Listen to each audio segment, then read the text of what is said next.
All right, so we're going to talk about different types of solving with logarithms and with other situations where we're trying to find values for logarithms. I might add a couple of examples. I realize I might have kind of skipped something there. So one of the things to know with logarithms, and again, we mentioned this before,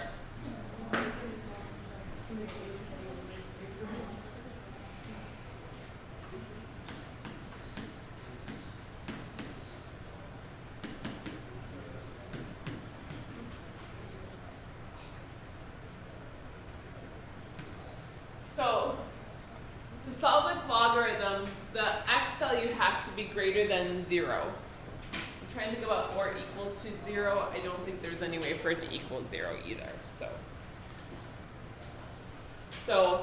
that's in a general logarithm. Now, some equations will be a little bit more complicated, and so we might have to kind of test it, but for the most part, that's a pretty good rule of thumb there with logarithms. So we're just going to do a little bit of practice. So these first 4 questions, again, none of this is brand new to you guys. This is all stuff I think that you should be able to do, but at the same time, it's all new in that it's not like you've been like experts on this for years. So it's okay that we're taking our time with it. So what I tried to do here is I tried to do a couple problems where the variable is the exponent, and then do a couple problems where the variable is the base, and kind of show you that. So I do want to give you guys a minute to try it in case you're comfortable with it. Again, I might add a couple of questions to the solving here. So if you want to try any of these first 4, you want your calculator. I'm gonna talk through them here in a minute.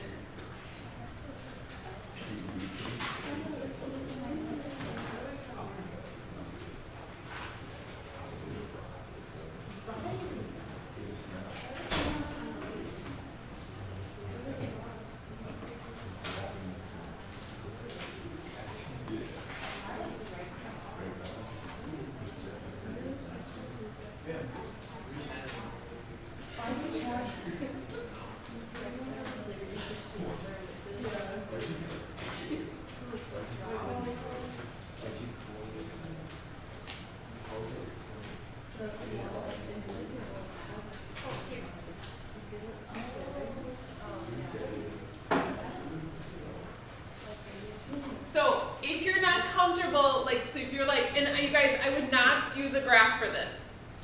So if you're using a graph, I would just to stop you before you go too far with this, I wouldn't use a graph. If it's not working in the form it is in currently, we want to switch it to another form. So like right now, there's not like a root we can use to solve when the root is unknown.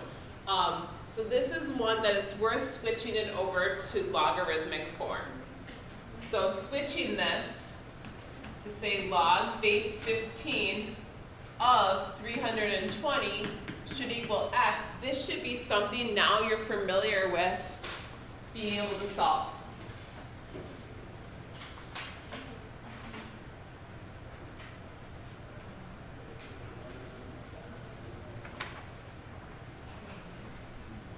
And make sure you're giving yourself little notes or pointers if needed, because any of this stuff would be good note card material for when we make a note card. So if you wouldn't look back and remember why we did that, give yourself a little note, tell yourself why we did that. It's we were stuck the way we were, so we have to figure something else out. So we switch it to a form we're comfortable with. Now, those of you guys who were gone yesterday, we learned that we can actually put this into our calculator rather than having to guess and check with this. We do log of 320 over the log of 15. And we're just going to get, I believe it's a decimal, right? And it says round to the thousands place. So it's okay. That means tenths, hundredths, thousands, so 3 decimal places. Just make sure you're entering it in your calculator correctly. Because your answer should make sense as well. So if your answer 15 to some power equals 320, I would hope you question yourself if the number like seems too big, too small, whatever it happens to be. So I got like 2.13.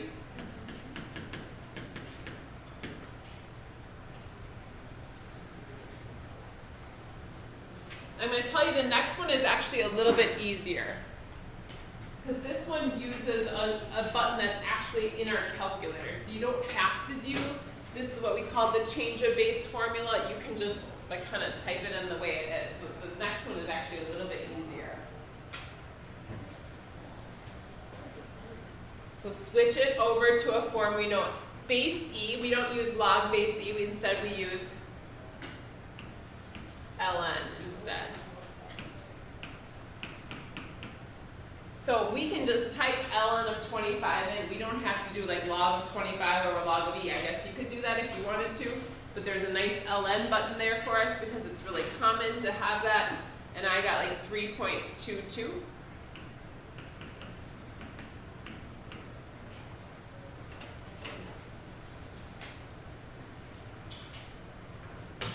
So switch it to a form you know if you're able to.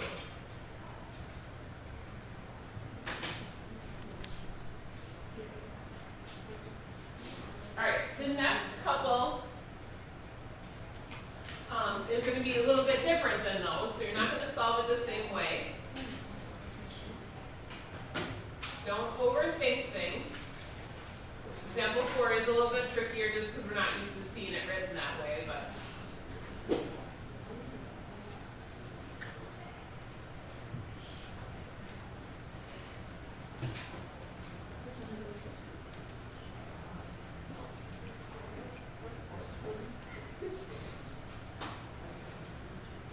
I would probably not suggest using logs for these because then your log base is going to be a variable. It's probably not the best method. Then that might be making you question what method do we use then, so we'll talk about it.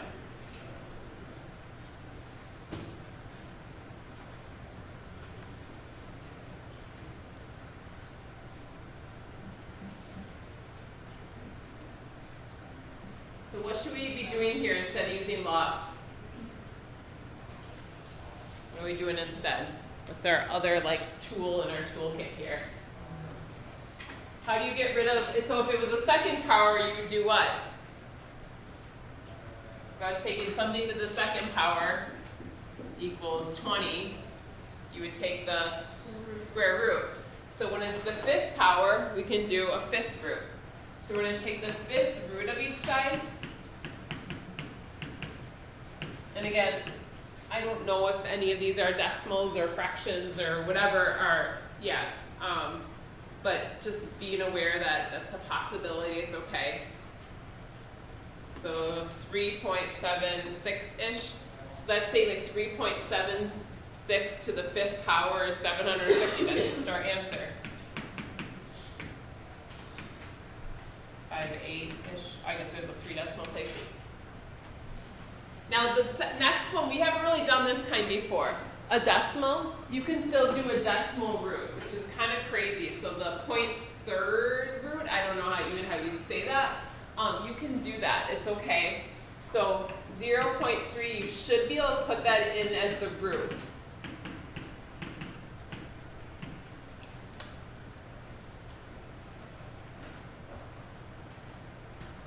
And if you don't know how to put something like this into your calculator, please speak up, ask questions. I don't want you guys asking questions the day of the test, so I want you to ask questions now. So this is a large number, 392.9 or 498 to the 0.3 power would be 6. Anytime the exponent is a number less than 1, the number gets smaller.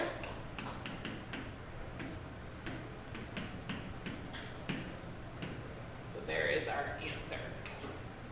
Before we get to the next two that are more complicated, I do want to kind of squeeze in a couple logarithms.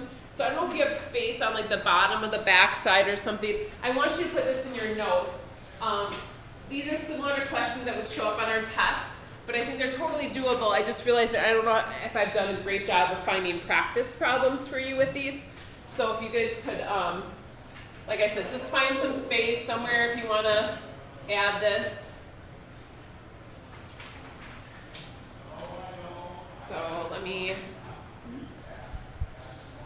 if I gave you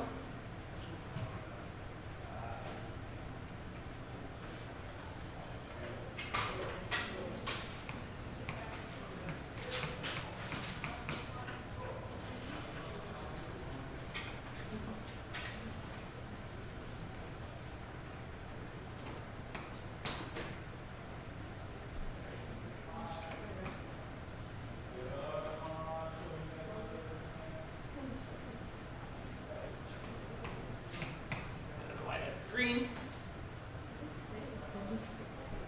Oh no, I don't want to do that.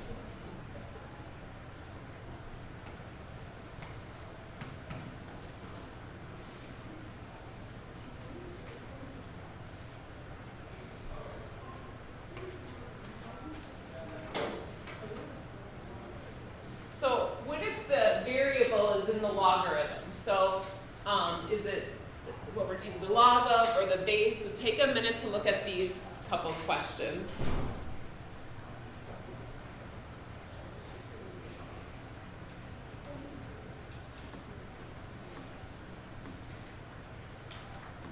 Again, if you're unsure in the form it's in, try changing the language. Switch it to the form you know.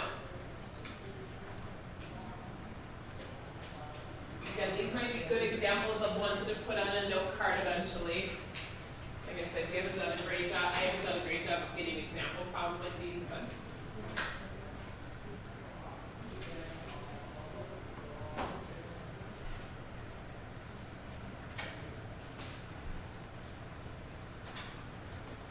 And one of these is going to be a whole number, and the other one's going to be a decimal.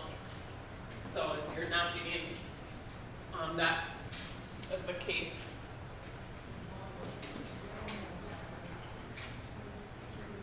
All right. So the first one, right now the way it is, be really tough to solve. Like I wouldn't leave it in log form, not super comfortable with that. Like trying to do the log of x over log of 5, that'd be kind of a big mess. So what'd you do instead? How'd you rewrite this? I'm hoping you did. What's our base? Yep. 5 to the third power equals x. Yeah, doesn't that look a lot better than that? Change it to a form you know. You rewrite it, like you can translate back and forth. That's just the rule we learned like the first day we talked about logs, is that we can rearrange it. So if I don't know what x is there, try rewriting it using our exponentials. So 5 to the third is just going to be 125. And so that means log base 5 of 125 is going to be 3. All right, the next one, again, same idea. I don't know any other way to solve, like, I don't know if there's some magic way other than this way, but to solve for a base of a logarithm sounds awful. So let's switch it to the form we know. So our base is going to be x to what power? The second is going to equal 28. So in order to solve this, we're just going to take the square root in this case. So we're going to take the square root of each side, and we're doing the square root of 28, which is about 5 point something. And so that will give us our answer. So log base 5 point something is going to be, of 28 is going to be 2. So being comfortable switching back and forth is kind of what I'm trying to get you guys to realize. That doesn't, I mean, you can't break it again by switching it back and forth. Try it if it helps. It might be good. All right, let's look at 5 and 6. So those are more complicated log ones that involve those properties we talked about yesterday. So 5 and 6, if you want to look there.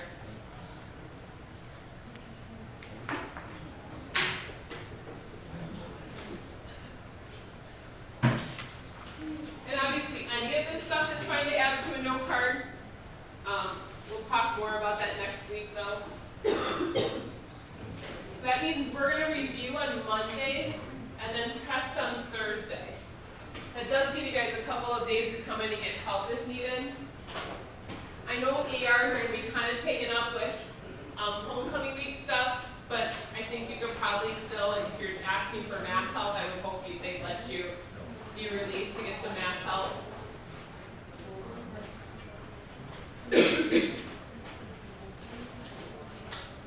Okay.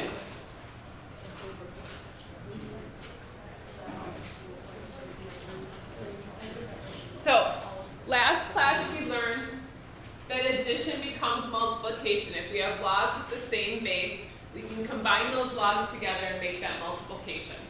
So I have log base 6 and log base 6, so I'm going to put those together, but that means I multiply what I'm taking the logs of.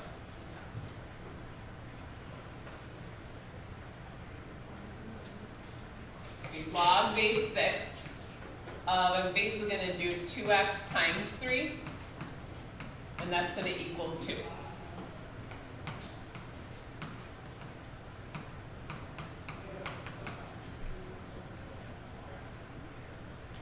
So this one's slightly more complicated than the ones we just did, but it still has that same, it's really similar, I guess, is what's important, is that if I don't know how to undo this to get this x alone, try switching it to the other form.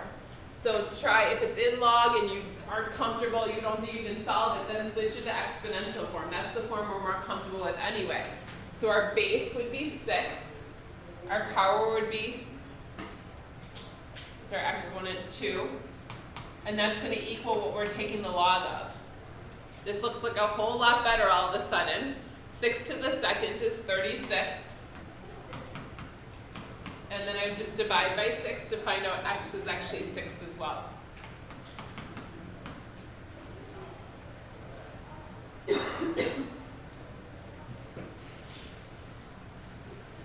Now the next one's a little bit tougher. This is more similar to what we had in our homework last night.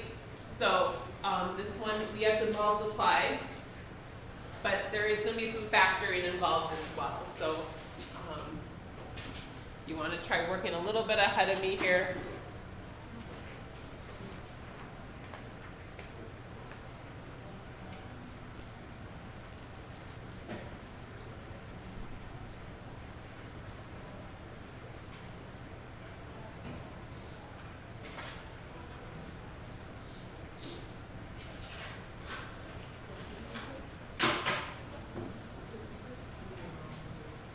I'm going to start putting it together. Now this time, since the base is not written, I assume base 10 is there.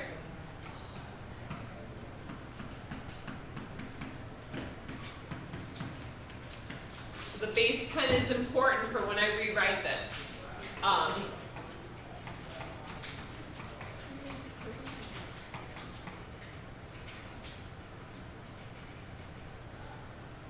Does this one work?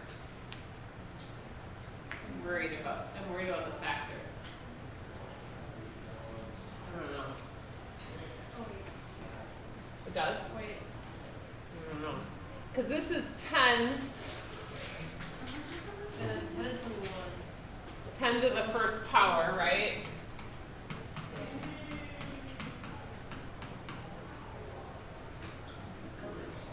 I don't think so.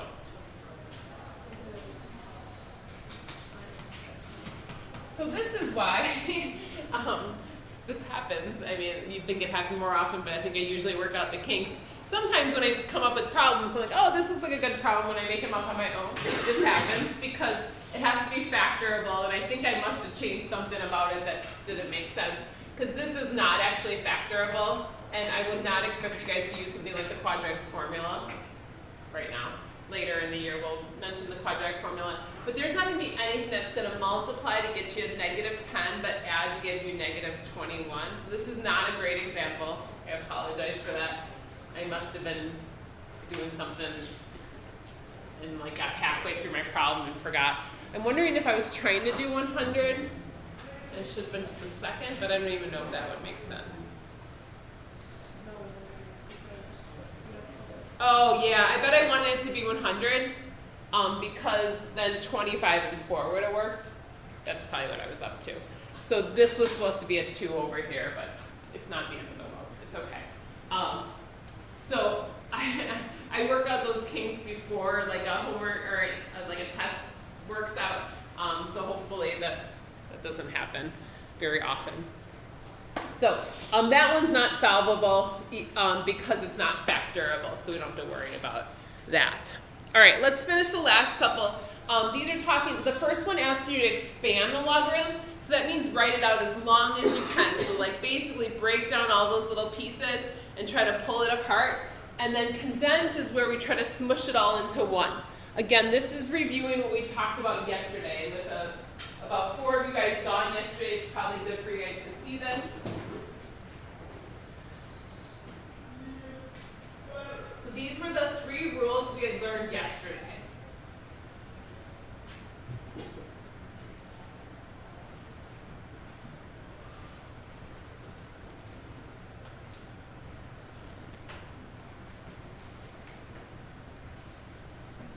So there's rules for addition, subtraction, and multiplication, or like vice versa, there's rules for multiplication, division, and exponents. And so we're kind of like, the 2 work together. And the order we do things in matters. So whether or not we take apart the multiplication or exponent first in this case is the question.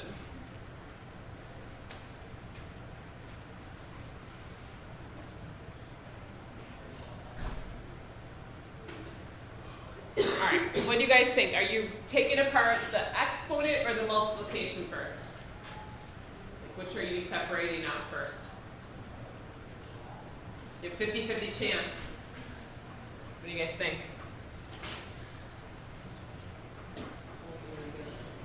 You did the exponent. Yeah, we should do the exponent first because the parentheses are around the whole multiplication. So if we separated those out, we'd have to give them each the exponent. It's probably easier just to move that down first. So exponents become multiplication.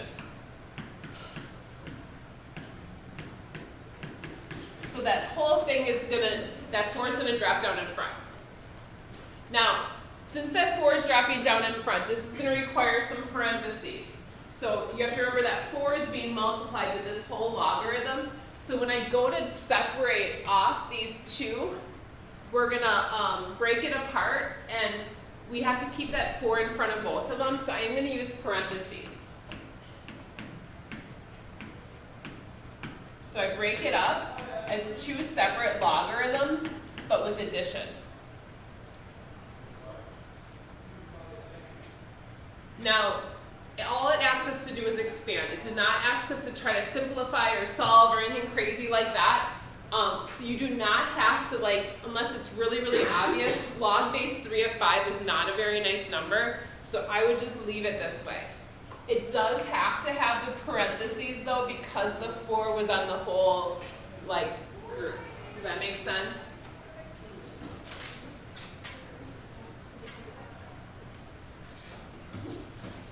All right, the next one here, we have multiplication, we have subtraction. What do you guys want to take care of first? Multiplication or subtraction? Just one person? Does someone want to be surveyed? Oh, someone that makes their own food at home. Anyone want to be surveyed here? Oh, is this for food science? You can help her out. Anyone? Can you survey me? Yeah. Okay, I'll be there in a second. All right, try to decide here what you're gonna. How long am I surveying here?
move the 8. Okay, I think moving the 8 is easier first. The reason for that is the 8 is only on this logarithm, so the 8 should only be raised to that power. If there were parentheses, it should go to both.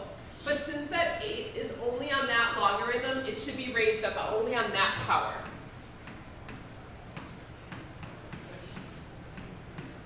Now the subtraction becomes division, and so they smush together to become a single logarithm. And it has to go in the order it's in. So it's dividing, so first over second. Okay, so